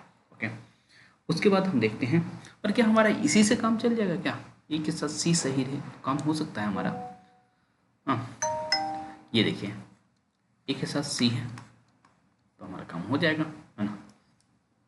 और गिलक्राइस्ट, जॉन गिलक्राइस्ट हिंदुस्तानी विभाग के प्रोफेसर नियुक्त हुए थे, है ना। ये सही बात है, तो डी भी सही है, कोई दिक्कत नहीं है। बाकी आप देख लीजिए, कार्य करने वाले इंसा अल्लाह खान ने रानी केतकी की कहानी लिखी। तो रानी केतकी की कहानी किसकी है बताइए? तो रानी केतकी की कहानी जल्दी से बताइए। अब बात रही कि हमारा ये तो सही हो गया, है ना, लेकिन ये तो ऑप्शन क्यों गलत है ना। 1802 में भाषा मुंशी के पद पर सदा सुख लाल नियाज की नियुक्ति हुई, और इधर हाँ फोर्ट विलियम में काज करने वाले इंसा अल्लाह खान ने रानी केतकी की कहानी लिखी। वास्तव में, है ना, सदा सुख लाल नियाज और इंसा अल्लाह खान दोनों का संबंध फोर्ट विलियम कॉलेज से नहीं था। तो ये जो आपको भरमाने के लिए दे दिया गया है ना, क्या 1802 में इनकी नियुक्ति हुई, वास्तव में इनकी नियुक्ति हुई ही नहीं थी। और इंसा अल्लाह खान का भी संबंध हाँ फोर्ट विलियम कॉलेज से नहीं था। तो किसका किसका था मुझे बताइएगा। क्या लल्लू लाल का था, है ना, आपको याद होगा। और किसका था? क्या सदा सुखलाल का तो नहीं ही है, एक और व्यक्ति हैं जिनका होना चाहिए, तो आप मुझे बताइए कि किसका है। ओके, तो इन दोनों का नहीं था। ओके, इस वजह से ये ऑप्शन दोनों आपको सही फील होते हुए गलत है। बी और ई गलत है। ओके, बी और ई जहाँ दिख रहा है वो गलत कर लीजिए। गलत, गलत और गलत, तो ए सी डी हो जाएगा। ठीक, तो बी ऑप्शन सही हो जाएगा। बाहर से हो सकता है कि अभी रॉड कटिंग चल रहा है, तो हो सकता है आवाज़ आवे, है ना, तो बीच में हो सकता है मैं रोक भी दूँ, हाँ, या फिर आप लोग बर्दाश्त कर लेंगे आवाज़ को, तो हम चलने देते हैं। ओके, क्योंकि वीडियो वैसे भी 1 घंटा का हो गया है, फिर भी कोई नहीं, देखते हैं। यदि आवाज़ वैसे मैं कैसे चेक करूँगा। चलिए नेक्स्ट प्रश्न की तरफ चलते हैं। हालांकि मुझे लग रहा है कि आवाज़ जा रही है। मारे गए गुलफाम उर्फ तीसरी कसम कहानी में हीराबाई को ले जा रही बैलगाड़ी के रास्ते निम्नलिखित स्थानों को पहले के बाद के क्रम में लगाइए। ये भी क्वेश्चन मुझे ठीक लग रहा है और ये कर सकते हैं। यदि कहानी आपको बहुत अच्छे से याद है तो ये कर सकते हैं। ओके, तो मारे गए गुलफाम किसकी रचना है? मारे गए गुलफाम या तीसरी कसम रेणु जी की ही रचना है। ओके, और काफ़ी शानदार रचना है।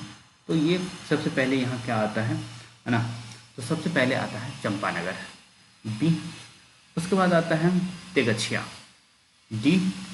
उसके बाद आता है नननपुर, ओके, नननपुर, फिर सीताधार और फिर फारबिसगंज। ओके, लास्ट में कहाँ पहुँचते हैं? फारबिसगंज में। तो इस तरह से आप ऑप्शंस में देखिए, B D, B D, B D कहाँ कहाँ दिख रहा है? बी नंबर में ही दिख रहा है आपका, बी डी ई सी है। ओके, तो आप लगा लेंगे ऑप्शन बी। ठीक, बाहर में कटिंग चल रहा है, बीच बीच में रुक भी जा रहा है, पर चलिए अब बर्दाश्त करेंगे। ये क्वेश्चन आप लोग को मैंने कल ही पढ़ाया है। ओके, कि किस कहानी में घनश्याम नगर, कुल्लू, दिल्ली एम्पोरियम, डूमनगंज आदि के स्थानों का उल्लेख है ना। तो ये आपको याद होगा, है ना, मैं पढ़ाया हूँ। तो सेकेंड ही थर्ड लाइन आपको घनश्याम नगर दिखा था। ये किस कहानी में दिखा था? ज्ञान रंजन के पिता कहानी में, है ना। कब की है? 1965 की कहानी है ना। आप लोग मतलब आप में से इनपुट किसी ने दिया था ये वाला। ओके, तो ये याद रखेंगे आप। उसके बाद मानव कब दानव से दुर्दांत, पशु से भी बर्बत और पत्थर से भी कठोर और करुणा के लिए निरावकाश से हृदय वाला हो जाएगा, नहीं जान सकता। चंद्रगुप्त नाटक का उक्त संवाद किसका है? ओके, तो ये आप याद रखेंगे किसका है? ये है सिंहरण का। ओके, सिंहरण कहिए इसको, चाणक्य, अलका और चंद्रगुप्त का नहीं है, सिंहरण का स्टेटमेंट है। ओके, तो चंद्रगुप्त का नाटक है, मुझे बताएंगे क्या 1931 का है ना। और किसका है ये पूछना तो बेवकूफ़ी ही होगा, क्योंकि आपको पता है तो प्रसाद का नाटक है। ओके, ये देखिए, ये भी क्वेश्चन ठीक क्वेश्चन कह सकते हैं, क्योंकि जब संस्कृति के 4 अध्याय जब उल्टाएंगे ना, तो आपको मतलब आपके मन में पहला ही प्रश्न आना चाहिए कि कौन 4 अध्याय हैं। ओके, तो ये भारतीय जनता की रचना और हिंदू संस्कृति का आविर्भाव, प्राचीन हिंदुत्व से विरोध, हिंदू संस्कृति और इस्लाम, भारतीय संस्कृति और यूरोप, है ना। तो ये आपका अध्याय है, और अध्याय में प्रकरण देखिए, अमृत और हलाहल का संघर्ष, मुस्लिम नवोत्थान, बौद्ध धर्म के सामाजिक प्रसंग, आदि दरवीद समस्याएं। ठीक है, तो ये किसको मैच आप किस तरह से करवाएंगे। ओके, तो जैसे ही भारतीय जनता की रचना और हिंदू संस्कृति का आविर्भाव होगा, तो यहीं से आपका ऐड होना चाहिए आपका आर्य दरवीद समस्याएं। तो 1 और 4 दो जगह है, तो 2 ऑप्शन एलिमिनेट हो गया, 2 ऑप्शन एलिमिनेट हो गया। अब इसी 2 पे हम लोग अपना फोकस लगाएंगे। ठीक है, तो बी का 1 या 3, बी का प्राचीन हिंदुत्व से विद्रोह, है ना। तो प्राचीन हिंदुत्व से विद्रोह, तो ऑब्वियस सी बात है ना, प्राचीन हिंदुत्व से विद्रोह किसके हुआ था, बौद्ध आंदोलन या सामाजिक प्रसंग। ओके, तो ऑब्वियस सी बात है बी का 3 हो जाएगा, तो बी का 3 आपको यहीं दिख रहा होगा। ओके, सी का 1 और 2 आप याद रख लीजिए, फिर सी का हिंदू संस्कृति और इस्लाम, है ना। सी का 1 हो जाएगा आपका अमृत और हलाहल का संघर्ष, और भारतीय संस्कृति और यूरोप 2 हो जाएगा मुस्लिम नवोत्थान। ओके, तो ये आपके माइंड में रहेगा तो अच्छा रहेगा। ठीक है, तो याद रख सकते हैं थोड़ा, जो कि मुझे ये बहुत ज़्यादा लॉजिकल लगा, प्राचीन हिंदुत्व से विद्रोह, है ना, ये बौद्ध धर्म से संबंधित है।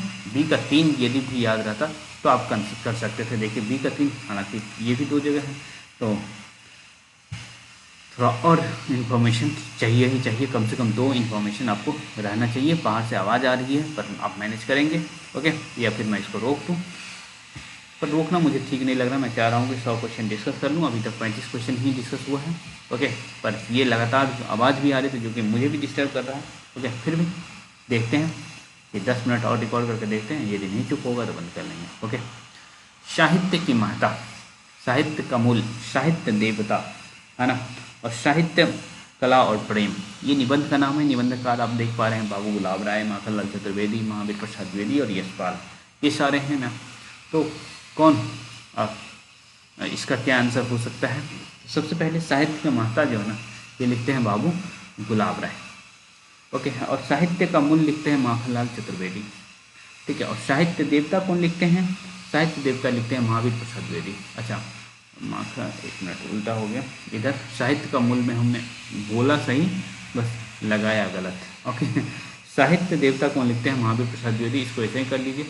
ओके, और साहित्य कला और प्रेम, हाँ, यशपाल जी हो जाएगा। तो डी का चौथा, मतलब एक तरह से सीरीज में ही हो गया, है ना, बिल्कुल आपका सीरीज में हो गया। साहित्य का महत्व, मैं कुछ गलत कर दिया क्या, 1 मिनट, 1 मिनट, इधर कुछ गलत हो गया। साहित्य का महत्व ये किसका है, महावीर प्रसाद द्विवेदी जी का है। ठीक है, और साहित्य का मूल्य जो है बाबू गुलाब राय का है। इधर साहित्य देवता किसका है, साहित्य देवता माखनलाल चतुर्वेदी जी का है, और साहित्य कला और प्रेम, और ये यशपाल का है। ठीक है, साहित्य कला और प्रेम यशपाल का है। अब सही है। ओके, मैंने कुछ गलत किया था। ठीक है, तो निबंध और निबंधकार आपको देखना था। ठीक है, तो साहित्य का महत्व आप याद रखेंगे किसका है, महावीर प्रसाद द्विवेदी जी का है। ओके, 1 और 3। साहित्य का मूल्य किसका है, बाबू गुलाब राय का है। साहित्य देवता किसका है, साहित्य देवता माखनलाल चतुर्वेदी जी का है, और साहित्य कला और प्रेम यशपाल का है। ठीक है, वैसे ज़रूरी नहीं है कि हर एक मैच करने वाला आप सही कर ही लेंगे, हो सकता था कि मैं इसको गलत भी करता। ठीक है, तो आप गलत नहीं करिएगा, क्योंकि आप लोग जो है अच्छे से पढ़ के जाएंगे, है ना, तो गलत नहीं होगा। निबंध और निबंधकार को हम लोग मिलकर देखेंगे। ओके, अभी बीपीएससी टीआरई वाले बैच में आपको देखिएगा, कहानी के बाद हम लोग यही पढ़ रहे होंगे, निबंध ही पढ़ रहे होंगे। ओके, तो आराम से हम लोग इन सारी चीज़ों को देखेंगे और हो जाएगा आपका काम। ठीक, चलिए नेक्स्ट प्रश्न की तरफ से चलते हैं। ओके, तो इसका उत्तर क्या हो जाएगा, साहित्य की महत्ता किसका था, 1 का 3, है ना, महावीर प्रसाद द्विवेदी। तो 1 का 3 यहाँ भी है, यहाँ भी है, और है क्या, नीचे भी है क्या, एक तीसरा नहीं है। साहित्य का मूल किसका है, बाबू गुलाब राय। ओके, तो बी का एक ए आंसर हो जाएगा। सी का 2 और डी का 4 आपने देखा। साहित्य देवता किसका था, माखनलाल चतुर्वेदी। मैं मानता हूँ कि आप लोग कुचले हुए और उपेक्षित हैं, लेकिन आपको अपनी इस ताकत का एहसास होना चाहिए। अगर आप चाहें तो प्रशासन की इस मशीन का चलना असंभव बना दे सकते हैं। यह आप ही लोग तो हैं जो रेलों और तार घरों को चलाते हैं। यह कथन किस राष्ट्रीय नेता का है, तो ये कथन वास्तव में तिलक साहब का है, तो इसे याद रखेंगे, बाल गंगाधर तिलक। ए नंबर आंसर हो जाएगा इसका। नेक्स्ट चलते हैं हम। ओहो, कुछ आगे निकल गया। हाँ, उपन्यासकार और उपन्यास को मिलाना है, ठीक है। तो उपन्यासकार और उपन्यास को मिलाइए, और सबसे पहले हमारा ध्यान मृगांतक पर गया। सबसे पहले हमारा ध्यान कहाँ गया, मृगांतक पर, और ये मुझे पता है कि डी का 3 आंसर होगा। क्या डी का 3 लगाने से हो जाएगा गंगा प्रसाद बिमल का उपन्यास से? नहीं होगा आपका काम, लेकिन इतना तो हुआ कि काम थोड़ा सा आसान हो गया, है ना। अच्छा, ये और ये सही है, मैं डी को काट रहा था, ये डी कटेगा नहीं, सी कटेगा, है ना। अब डी का 3, आप डी का 3 कर पा रहे हैं, ओके। उसके बाद आपको एक और याद करवाया गया था, भ्रमभंग, है ना, देवेश ठाकुर का। बी का 1, बी का 1 आपको याद रहता, देखिए बी का 1 है, कन्फ्यूजन था वहाँ भी, लेकिन ये बात हो गया कि बी का 1 यहाँ है ना, और बी का 1 यहाँ नहीं है। तो ऑब्वियस सी बात है, जब 2 को आप सेलेक्ट किए थे और बी का 1 निकल गया, तो ऑब्वियस सी बात है अब आप निकाल देंगे ब्रह्मबंध, ओके। ठाकुर प्रसाद सिंह का कुब्जा सुंदरी है, ठाकुर प्रसाद सिंह का कुब्जा सुंदरी है, ओके। उसके बाद रामदर्श मिश्र का कौन सा है, रामदर्श मिश्र का अपने लोग, ओके, अपने लोग। गंगा प्रसाद बिमल का मृगांतक, ठाकुर प्रसाद सिंह का कुब्जा सुंदरी, और देवेश ठाकुर का ब्रह्मभंग। और कमाल है कि सरस्वती पांडे आप उल्टाएंगे ना, तो ये सभी एक साथ दिखेंगे, है ना। इसीलिए आप लोग सरस्वती पांडे भी पढ़ के जाएंगे, बिना सरस्वती पांडे आपका काम नहीं चलेगा। ये आसान प्रश्न है और भाषा विज्ञान से प्रश्न है, तो ये तो कोई बड़ी बात नहीं है कि आप नहीं कर पाते, है ना। तो मुझे लगता है ये कर लेंगे आप लोग, है ना। फिर भी देखते हैं, देखिए च छ ज झ दिख रहा है ना, च छ ज झ दिख रहा है, तो ये आप कहाँ से लगा के तालू लगाते हैं। तो डी का 4 मान लीजिए हम ऐसे भी कर सकते थे, डी का 4 कहीं दिख रहा है, हाँ दिख रहा है, 2 जगह दिख रहा है ना, 2 ही जगह दिख रहा है, इसका मतलब आगे कट कर सकते हैं। डी का 4 यहाँ दिख रहा है, डी का 4 यहाँ दिख रहा है, ओके। ए करने की जरूरत नहीं है क्योंकि ए का 3 और ए का 3 यहाँ दिख रहा है, ओके। तो ए का 3 आप हटा लीजिए, मतलब पावर किससे बोला जाता है, हाँ, तो क फ ब भ, है ना। ये आपको देख पा रहा हूँ कि तीसरा आपको दंतोष्ट लगा के रखा है, तो कोई दिक्कत नहीं है ना। अब देखिए, वैसे प वर्ग का उच्चारण किससे होता है मुझे बताइए तो, द्व्योष्ठ, है ना। ये दंतोष्ट ने लिखा है, ओष्ठ से आप लोग याद रखें ना, तो ओष्ठ से मतलब दोनों ओठ मिला करके यूज होता है, इसलिए द्व्योष्ठ लिखा हुआ है, ओके। तो ए का 3 आपका खत्म हो गया, बी का 1 और इधर बी का 4, बी का 1 या 4 होगा, है ना। और इधर है आपका, देखिए सी देख रहा है, क ख ग ग, तो आप खोज पा रहे होंगे कि कंठ कहाँ है ना, आपका कंठ कहाँ है, तो कोमल तालव्य जो है ना वही कंठ कहलाता है, तो कोमल तालव्य जो है आपका ही वही कंठ है, तो सी का 2 हो जाएगा, तो सी का 2 यहाँ है, अरे ये का चल रहा है, और सी का 2 यहाँ है। अब बी का 1 और 4 जब तक आप नहीं निकालेंगे, है ना, हालांकि बी का 1 और 4 भी निकालना पड़ेगा, ऐसे कैसे हो सकता है। देखिए प वर्ग का आपका ओष्ठ हो गया, है ना, तो ए का तीसरा, ठीक है, और सी का 2, सी का 2, सी का 2, ठीक है, और डी का 4। क्या इतना करने से नहीं होगा, इससे तो ये पता चल रहा है ना कि बी का हमारा 1 होगा, तो बी का 1 होगा, ठीक है। तो बी का 1, ए का 3, है ना, सी का 2 और डी का 4, तो ऑप्शन इसमें हो रहा है सही, ओके। ए हो जाएगा इसका सही उत्तर, ठीक। किसी चीज़ को न जानना यदि गलत है तो जानबूझकर न भूल पाना, हमेशा जोंक की तरह हाँ आ, उससे चिपटे रहना, यह भी गलत है। परिंदे कहानी का उक्त स्थान कथन किसका है? तो हमने आपको कहा था कि परिंदे कहानी पढ़िए। ओके, तो ये डॉक्टर मुखर्जी का है। ओके, डॉक्टर मुखर्जी, और डॉक्टर मुखर्जी कहाँ के हैं? बर्मा के हैं। ओके, तो अपने आप को आधा बर्मन मानते हैं। ओके, इनकी पत्नी का डेथ हो गया है डॉक्टर मुखर्जी का, और कम वक्त यही हैं जो सारा मतलब सिगरेट पीते रहते हैं ना। नौकर करीमुद्दीन है, ह्यूबर्ट है, लतिका है। लतिका बहुत मेन करेक्टर है इसमें। ओके, चलिए हम आगे की तरफ चलते हैं। रुपये का बाजार देखा जाता है, आदमी को एक ही बोली से पहचाना जाता है। यह उक्ति किस पात्र से संबद्ध है? ओके, रुपया का बाजार देखा जाता है, आदमी को एक ही बोली से पहचाना जाता है। ओके, वास्तव में यह आपका महिला आंचल में आएगा, महिला आंचल में आएगा, और महिला आंचल में बालदेव ऐसा बोलते हैं। ठीक है, थोड़ा सा मैं फास्ट चलूँगा।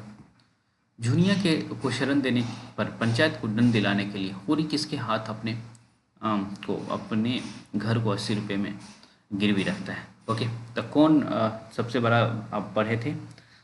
इससे पहले आया था ना उपन्यास में, तो सबसे बड़ा पैसा देने वाले झिंगुरी ही हैं। ओके, इस वजह से आप याद रखेंगे, झिंगुरी आंसर हो जाएगा। ओके, और इससे पहले जो मैच कराने वाला आया था तो यही झिंगुरी सिंह है ना। नेक्स्ट हम चलते हैं। कला के किस क्षण में से फैंटेसी साहित्यिक कलात्मक अभिव्यक्ति का रूप धारण करने लगती है? कला के किस क्षण में? ओके, कला के उद्गम क्षण में, पहले क्षण में, दूसरे क्षण में, और कला के तीसरे क्षण में। तो ये क्वेश्चन वैसे मुझे लगता है कि आसान ही है। ओके, क्योंकि जब आप कला के 3 क्षण पढ़ेंगे ना, हाँ, साहित्यिक निबंध जो हिंदी ये साहित्यिक डायरी है ना, एक साहित्यिक की डायरी। ओके, तो वहाँ आपको दिखेगा कला के तीसरे क्षण, वहाँ ये स्टेटमेंट मिल जाएगा। ओके, तो ये याद रखेंगे, कला के तीसरे क्षण। ओके, और किसके हैं? एक साहित्यिक डायरी किसका है? तो मुक्तिबोध का है। ठीक, ये क्वेश्चन आप छोड़ते और मैं भी छोड़ता है ना, बाणभट्ट क्या, तो यदि मैं एग्जाम दे रहा हूँ तो इस क्वेश्चन को छोड़ता। ठीक है, ये लाज वाली बात नहीं है कि भाई हाँ इस क्वेश्चन हम टीचर हैं तो इसको करना ही करना है, बिल्कुल नहीं करेंगे, है ना। ठीक, जो क्वेश्चन हम कर सकते हैं उसको 100% करेंगे, जो नहीं कर सकते हैं, ये जो पहले से बात की स्टेटमेंट को पहले के बाद में लगाने का क्या मतलब है? क्वेश्चन बहुत बेकार है। तो कुछ प्रश्न इस तरह से इन्होंने किया है जो कि गलत बात है। तो बाणभट्ट की आत्मकथा में आई पंक्तियों को पहले के बाद के क्रम में लगाएं। विहार में जब मैं बाहर निकला तो चित्त प्रसन्न था, आती बार मैंने रास्ते की ओर दृष्टि ही नहीं थी।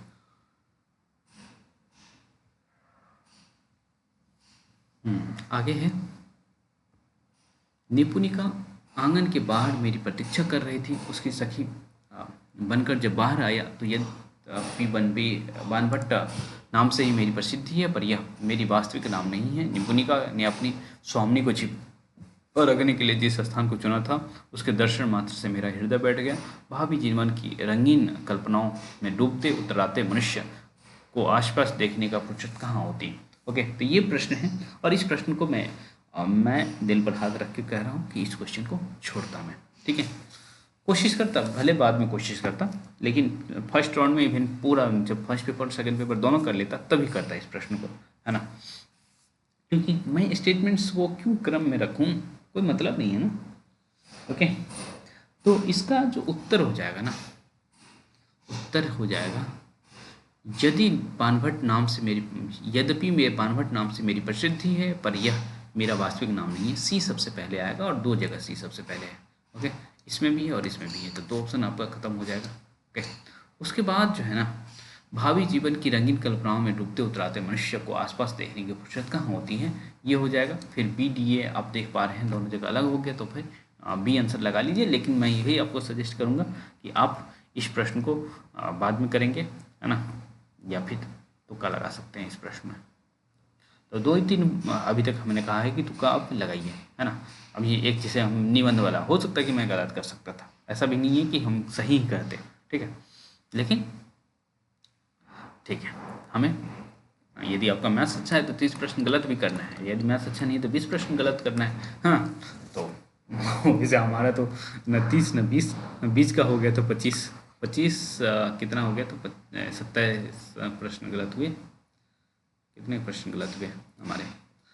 77 77 3 इधर 20 23 प्रश्न गलत हुए थे, है ना। तो ठीक है, क्या दिक्कत है? गलत होना कोई बड़ी बात थोड़ी है, गलत होना कोई बड़ी बात नहीं है। मैं मानता हूँ, लेकिन यही कि गलत करने के बाद भी सिलेक्शन चाहिए मुझे। और गलत मैं कहता हूँ ना, गलत भी इतना करना है तो इससे रिलैक्स होता है आदमी, है ना, कि चलो 30 तो गलत करना भी है ना, तो कुछ प्रश्न गलत करके आएंगे, क्या दिक्कत है। उसके बाद देखिए, मिलाना है मजदूरी और प्रेम के निबंध पढ़िए और उसमें ये सारा मिल जाएगा। Okay. Joan of Arc, Tolstoy, Omar Khayyam और खलीफा उमर, और उनके मजदूरी जीवन क्या था, है ना। बताइए, टॉल्स्टॉय जो थे वो क्या करते थे? तो टॉल्स्टॉय जूते गांथते थे, मतलब जूते बनाते थे। तो बी का एक हो जाएगा। मतलब समझिए कितना बड़ा टॉल्स्टॉय, वॉर एंड पीस लिख रहे हैं, है ना, और वो जूते बना रहे हैं। ठीक। ऐसे ही जॉन जो है, जॉन, ये जॉन और ऑफ आर्क जो है ना, भेड़ चराते थे, है ना। तो एक का 3 हो जाएगा। उमर खयाम जो है ना, तंबू सीते थे, है ना, उमर खयाम, सॉरी उमर खयाम, है ना, उमर खयाम। और खलीफा उमर जो थे, रंग महलों में चटाई आदि बुनते थे। ओके। तो ये आपका ये है।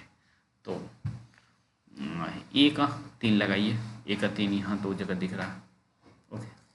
और टॉल्स्टॉय बी में है, वो जूते गांठ रहे हैं, तो बी का 1 हो जाएगा, है ना, जो बी का 1, तो ऑप्शन बी सही हो जाएगा, है ना। सी का 4, तो उमर खयाम तंबू सीते थे और खलीफा उमर, है ना, रंग महलों की चटाई आदि बुनते थे। याद रखिएगा, वो मजदूरी और प्रेम निबंध पढ़िएगा तो भी मिल जाएगा, है ना। चलिए, वीडियो मुझे लग रहा है कि लंबा हो रहा है काफ़ी, तो इसको दूसरे पार्ट में कर लेंगे, है ना। ठीक है। देखिए, क्वेश्चन अपने से करने में समय कम लगता है, जब डिस्कस हो रहा होता तो समय अधिक लगता है ना। जब मैं नेट का एग्ज़ाम दे रहा था तो मैं अपने ही एग्ज़ाम में आधा घंटा सोया था, बाद में आधा घंटा सोया था। इसका मतलब ये हुआ कि मैं अपना प्रश्न 2.5 घंटे में कर लिया था, फर्स्ट पेपर और सेकंड पेपर दोनों मिला करके। ठीक है, लेकिन इसमें बताने में चूँकि बोलना पड़ता है, वहाँ तो सिर्फ एलिमिनेट करना है, कुछ लगा करके आंसर करना होता है। ठीक है, तो इसका पार्ट 2 हम जल्दी लेकर के आएंगे। ओके।